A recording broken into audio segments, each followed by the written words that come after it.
त अॼु मां मिली आहियां असांजी भेण माया शाहाणी जी सां, जेका शाहाणी ग्रुप जे ज़ेर साए हलंदड़ सेज फाउंडेशन जी चेयरपर्सन बि आहे ऐं जेका हिन सुहिणी ॻाल्हि मूंखे ॿुधाई।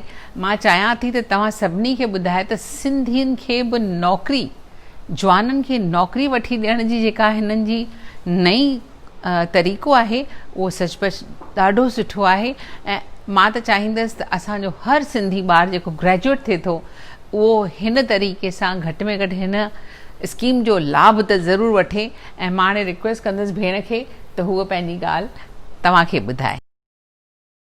अॼुकल्ह वॾे में वॾो प्रॉब्लम आहे त जेके असांजा सिंधी ग्रेजुएट्स आहिनि उन्हनि खे एम्प्लॉयमेंट नथी मिले।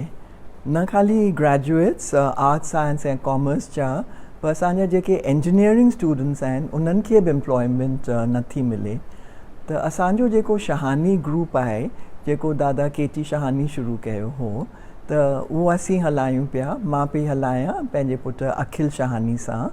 त असां सोचियो त इहो जेको वॾो प्रॉब्लम आहे त इहो असीं कीअं हल करूं। सो मुंहिंजे पुटु जाम इन्वेस्टर्स वटि उहे विया ऐं JP Morgan एंड कंपनी उन्हनि असांखे डोनेशन ॾिनी, इन्वेस्टमेंट न, डोनेशन जे पारां उन्हनि 17 करोड़ असांखे ॾिना। चऊं त तव्हीं तमामु सुठो कमु वेठा करो, जो जेके यूथ आहिनि उन्हनि जे लाइ तव्हीं एम्प्लॉयमेंट पिया ॾियो। त 17 करोड़ सां त असीं एतिरनि यंगस्टर्स खे मदद ॾेई था सघूं। त असां पंहिंजे शहानी ग्रुप जे पारां हिकिड़ो ऐप कढियो जंहिंमें असां बैंकिंग एंड फाइनेंस कोर्सिस जे लाइ हिननि खे महीने जी ट्रेनिंग जे लाइ तयारु कयो। त जेके ॿार आहिनि जेके सम्झो ग्रेजुएट्स आहिनि पर उन खां पोइ अॻियां पढ़ी नथा सघनि, उन्हनि खे का बि जॉब कोन पई मिले, जेके सफ़ा ग़रीब आहिनि, त असीं उन्हनि खे हिन स्कॉलरशिप जे पारां असीं ट्रेनिंग था ॾियूं। ऐं जे उन्हनि जी इंग्लिश बि सुठी कोन्हे त असीं उन्हनि खे इंग्लिश ट्रेनिंग, पर्सनैलिटी डेवलपमेंट ही सभु वेठा करियूं त जीअं उन्हनि खे बैंक्स में जॉब्स मिलनि। ऐं बैंक्स में एंट्री लेवल जॉब जेके उन्हनि खे मिलनि पिया त उहे 25,000 एंट्री लेवल सैलरी आहे। किन ॿारनि खे त अप टू 45,000 सैलरी पई मिले। ऐं पोइ अॻियां हली उहे वधंदा बैंक में, उन्हनि जी सैलरी वधीक थी वेंदी। ऐं बैंक्स अहिड़ा ख़ुशि थिया आहिनि असांजे हिन ऐप ऐं असांजी ट्रेनिंग सां, त उन्हनि पाण हाणे असां वटि आया आहिनि, उहे पाण आया आहिनि ऐं उन्हनि चयो आहे त तव्हांजा जेके ॿार हूंदा त असीं बेफ़िक्र पंहिंजनि बैंक्स में वठंदासीं। त इहा त कहिड़ी सुठी ॻाल्हि आहे, छाकाणि जे ॿारनि खे एम्प्लॉयमेंट कोन पई मिले, असीं अहिड़ी सहूलियत ॾियूं था। त मां त चाहींदसि असांजा सिंधी ॿार छो न फ़ाइदो वठनि हिन ॻाल्हि जो।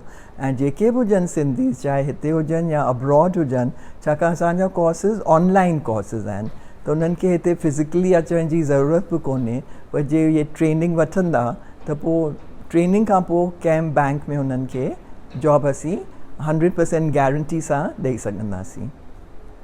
त हिन ऑपॉर्चुनिटी जे पारां असांजा घणे में घणा सिंधी फ़ाइदो वठी सघनि था। त जे तव्हीं हिन ॻाल्हि सां सहमत आहियो त तव्हीं जेके तव्हांजी सुञाणप में सिंधी ग्रेजुएट्स आहिनि जिन खे नौकिरी अञा ताईं मिली कोन्हे, तव्हीं उन्हनि खे ई पैगाम ॾियो। ऐं जे तव्हांखे कॉन्टैक्ट करिणो हुजे त तव्हीं ईमेल करे मोकिलियो maya@shahanigroup.com।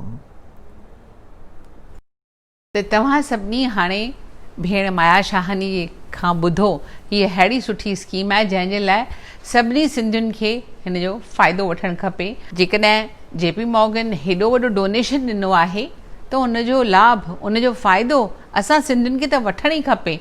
ऐं इन जे लाइ ज़रूरी आहे त असीं सभई सिंधी हिक ॿिए खे ज़रूरु ॿुधायूं ऐं माया शाहानी खे ज़रूरु कॉन्टैक्ट कयूं। ईमेल त तव्हांखे ख़बर आहे न, maya@shahanigroup.com। ठीकु आहे न। सो सभिनी ॻाल्हियुनि ते असीं ज़रूरु ध्यानु ॾींदासीं, सभिनी ॻाल्हियुनि खे असीं माण्हुनि ताईं पहुचाईंदासीं। इहो असांजो वादो आहे। सिंधी संगत इन कम में तव्हां सां शामिल आहे ऐं हर मुमकिन कोशिशि करण लाइ ॿधल आहे। जय झूलेलाल।